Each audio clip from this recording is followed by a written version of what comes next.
Welcome back to my channel. और आप सभी को प्रभु यीशु मसीह के नाम से जय मसीह की, प्रेज द लॉर्ड। कई दिनों से मैंने वीडियो बनाया नहीं है, फिर भी इस बार ये वार चल रहा है तो इस विषय में क्यों ना मैं भी कुछ बोलूं हमारा क्रिश्चियन सोल्जर्स के लिए, क्योंकि हमारा क्रिश्चियंस इवन हम मेरा फैमिली से भी 2 जन जो है आर्मी में है और एक जो है वहाँ पे कश्मीर में पोस्टेड है। हर शाम हर रात हम लोग प्रार्थना कर देते हैं हर समय। फिलहाल अभी तो वहाँ का सिचुएशन थोड़ा शांति है, म्यूचुअल अंडरस्टैंडिंग में चल रहा है सीज़फायर जो। लेकिन मेरा एक सवाल है यहाँ पे कि क्रिश्चियन लोगों के लिए, आप देखिए क्रिश्चियन कंट्री जैसे कि आर्मेनिया क्रिश्चियन कंट्री है, अगर वो क्रिश्चियन कंट्री है 80% जो है क्रिश्चियन है वहाँ का पॉपुलेशन, इसका मतलब वहाँ का फोर्स में भी क्रिश्चियन पॉपुलेशन ज़्यादा होगा। अजरबैजान तो ऑफकोर्स वो मुस्लिम कंट्री है। और देखिए रसिया, यूक्रेन, वो सब क्रिश्चियन का, रसिया तो ऑफिशियली क्रिश्चियन कंट्री नहीं है, लेकिन वहाँ का मेजोरिटी रिलीजन जो है क्रिश्चियन है। इसका मतलब क्रिश्चियन मेजोरिटी होगा वहाँ पे फोर्सेस में। और अबे देखिए हर जगह वार चल रहा है, हर जगह वार चल रहा है और हर फोर्स में क्रिश्चियन है। और क्रिश्चियंस लोगों के लिए एक सवाल है कि एक्सोडस चैप्टर 20 का 30 में लिखता है thou shalt not kill, thou shalt not kill, कहता है कि तुम किसी की जान मत लो। तो इसमें सवाल आ जाता है, तो क्या हम क्रिश्चियंस जो आर्मी में है क्या वो नहीं मार सकता है, किसी की जान नहीं ले सकता है? तो आज इस क्वेश्चन का मैं थोड़ा सिंपल वे में डिस्क्लोज करूंगा। हम क्रिश्चियन युद्ध में हिस्सा ले सकता है या नहीं? क्या हम क्रिश्चियन, अगर आप क्रिश्चियंस है और युद्ध में हिस्सा ले रहे हैं तो इसका मतलब आप मारेगा, किसी का जान लेगा, ये तो जाहिर सी बात है। तो क्या हम क्रिश्चियन ये सब कर सकता है कि नहीं? क्या ये पाप है लोगों को मारना? तो चलिए आज हम इस क्वेश्चन को थोड़ा डिस्क्लोज करते हैं। फर्स्ट ऑफ ऑल, जो एक्सोडस चैप्टर 20 का 13 में लिखा हुआ है किल, और इसका हिब्रू शब्द में लिखते हैं रात्सा। इसका मतलब आप लिटरल नहीं, सही ट्रांसलेशन अगर आप करेंगे तो वो है मर्डर, अनलॉफुल किलिंग। लेकिन इसमें कील का है, अगर आप कील कहेगा तो हर किसी का कील आ ही जाता है। एक्सीडेंट में मारो वो भी तो कील है, किसी का जान लेना। और या फिर जानबूझ के मारो, या फिर पूरा प्री प्लान करके मारो, आउट ऑफ जेलसी मारो, खुद का सेल्फिशनेस के वजह से कारण से मारो, ये सब आ जाता है। लेकिन एक्चुअली इसमें जो कहा है वो जो है रात्सा, इसका मतलब अनलॉफुल किलिंग, सेल्फिशनेस किलिंग, खुद का प्रॉफिट के लिए, पर्सनल प्रॉफिट के लिए जलास होके प्री प्लान करके इसको कैसा गिराओ, इसको कैसा नीचे करूँ, इसको कैसा मैं मार दूँ, इसको मार के मैं मुझे क्या पैदा मिलेगा, ये सब अपना पर्सनल प्रॉफिट के लिए, इसे कहता है यहाँ पे इस शब्द को यूज किया है। तो आजकल कुछ ट्रांसलेशन जैसे कि NIV में मर्डर कहते हैं, वो सही ट्रांसलेशन है, और कुछ में अभी तक किल लिखा हुआ है, वो गलत है। तो ये जो है इससे, ये तो 10 कमांडमेंट्स का एक पार्ट है ना, 10 कमांडमेंट्स का अंदर में है ये thou shalt not kill, thou shalt not murder। लेकिन अगर आप देखेंगे तो डिट्रोनॉमी चैप्टर 20 में भी देखिए, फर्स्ट शमूएल चैप्टर 50 में भी देखिए, वहाँ पे तो वार है जो कि गॉड ने खुद लोगों से कहा है। इवन इतना तक कहा है कि पूरा डिस्ट्रॉय करो उस एनिमी का, हर चीज को डिस्ट्रॉय करो, एक भी चीज मत छोड़ो। क्यों?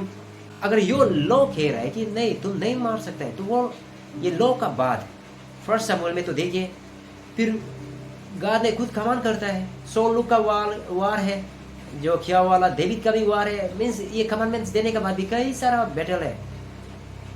एक्चुअली अगर ये शब्द वहाँ पे किलिंग, ये जो है thou shalt not kill बोलने से वहाँ पे अप्लाई करना था, वो लोग गलत होना था। लेकिन एक्चुअली इसका मतलब ये नहीं है कि, क्या मतलब है कि मर्डर, जो अनलॉफुल किलिंग, जो बैटल में वार करता है, जो बैटल में जाता है, लोगों को मारता है, एक दूसरे के साथ मारता है, आपको पता नहीं कि वो व्यक्ति कौन है, वो क्या है, लेकिन आप वो मार रहे हैं। क्यों? इसका एक रीजन है, आप जो है गवर्नमेंट का ऑर्डर को फॉलो कर रहे हैं, क्योंकि you are subjected to the government. आप गवर्नमेंट को गवर्नमेंट का हाथ में है, गवर्नमेंट आपको यूज कर रहा है और गवर्नमेंट जो है आपका अथॉरिटी है। और रोमन्स चैप्टर 13 का 1 और 3 में देखने से वहाँ पे क्या लिखता है, गवर्नमेंट जो है आप किसी भी हाल में गवर्नमेंट का अंदर में रहना है, गवर्नमेंट का बात सुनना है, क्योंकि वो गवर्नमेंट में जो अथॉरिटी है वो खुद बना नहीं है, उसको भी परमेश्वर ने बनाया है, उसका पास वो क्वालिटी है, इसलिए परमेश्वर ने उसे उतारा है और आपको रूल कर रहा है और उसका बात मानना आपका काम है, क्योंकि वो जो कुछ भी कर रहा है आपका भलाई के लिए, आपका कंट्री का भलाई के लिए कर रहा है। अगर आप उसका बात को नहीं मानेगा, इसका मतलब आप जो है परमेश्वर का बात को नहीं मान रहा है, क्योंकि उसे उतारने वाला परमेश्वर है। अगर आप उसका विरोध में जा रहा है तो आप परमेश्वर का विरोध में जा रहे हैं, क्योंकि इसको बनाने वाला परमेश्वर है, उस अथॉरिटी में लाने वाला परमेश्वर है। और आपका काम है, आप फौज है, हालांकि आप क्रिश्चियन है तो होने से भी आप उसका बात तो मानना पड़ेगा। जैसे कि आप फौज है, वहां से ऑर्डर आया है कि आप जाओ बैटल में, तो आप जाना पड़ेगा। अगर आप बैटल में जाएगा तो मारना पड़ेगा अपना देश के लिए। और ये इसमें भी वही कहता है कि जो कुछ भी कर रहा है वो जो आपका भलाई के लिए, अगर आप पूरा नहीं करता है तो आप सजा भुगतने का योग्य है। तो वहां पे क्रिश्चियंस लोग जाना मारना इससे पाप नहीं है। जैसे कि बेस्ट एग्जांपल जो है, जैसे कि मैं गाड़ी चला रहा हूँ और गाड़ी चलाते चलाते अचानक एक व्यक्ति जो है आ गया, मैं मार दिया, इसे मारना नहीं कहता है, इसे एक्सीडेंट कहेगा। और ये जो वहां पे जो चल रहा है ये भी एक्सीडेंट का कैटेगरी में ही आता है, एक्सीडेंट नहीं ना। और मर्डर जो है, मेरा एक दोस्त है, फॉर एग्जांपल मेरा एक दोस्त है, उस दोस्त जो है मैं बहुत आगे बढ़ रहा है, उन्नति हो रहा है और मैं जलास कर रहा हूँ उसे, क्योंकि मैं नहीं बढ़ पा रहा हूँ। मैं सोच रहा हूँ उसे कैसा करने से गिरा हो, क्या करने से करूँ, क्या मार दूँ, क्या उस चीज को पाने के लिए।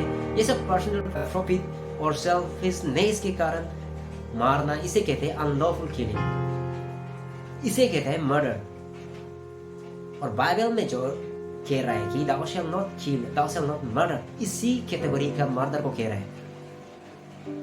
लेकिन वार पे जाना, वार पे मारना ये पाप नहीं है, क्योंकि आप अपना देश के लिए लड़ रहे हैं और मोर ओवर आप अपना ऑथोरिटी का ऑर्डर को फेथफुली पालन कर रहे हैं, ओबे कर रहे हैं। इसका मतलब आप परमेश्वर का बात को ओबे कर रहे हैं, क्योंकि उसे बनाने वाला परमेश्वर है, उसे उठाने वाला परमेश्वर है। तो यह सवाल मेरा एक भैया भी था जो क्रिश्चियन है, उसने भी पूछा था मुझे, तो यही सवाल मेरा दिमाग में कल आया कल रात, तो मैं सोचा क्यों ना मैं बनाऊं और क्लैरिफाई कर दूं इन सिंपल वे। तो कंक्लूजन में बस मैं इतना ही कहना चाहूंगा कि वार पे लड़ाई करके लोगों को मारना, जैसे कि आप पाकिस्तान का सैनिक को या वहाँ का फोर्स को मारना, ये सब पाप नहीं है हम क्रिश्चियन के लिए, क्योंकि ये बैटल है, ये एक्सीडेंट का कैटेगरी में गिर जाता है। तो चिंता मत कीजिए, आप ओबे कर रहे हैं गवर्नमेंट का भी और परमेश्वर का भी। और जो मर्डर करना ये अलग बात है, ये मर्डर तो बिल्कुल नहीं करना है, ये पाप है। लेकिन वहाँ पे जाके बैटल ग्राउंड में लड़ाई करके मारना, किसी की जान लेना, ये पाप नहीं है। सो दैट्स ऑल आज की बात जो है, और इतना शॉर्ट में मैं आप लोगों को समझा दिया है। अगर आप लोगों को कुछ व्यू है ना, ये गलत है, अगर ऐसा सोच है तो आप लोग कमेंट्स में लिख सकते हैं। और तब तक लाइक शेयर सब्सक्राइब जरूर कर देना। See you soon, take care, bye bye.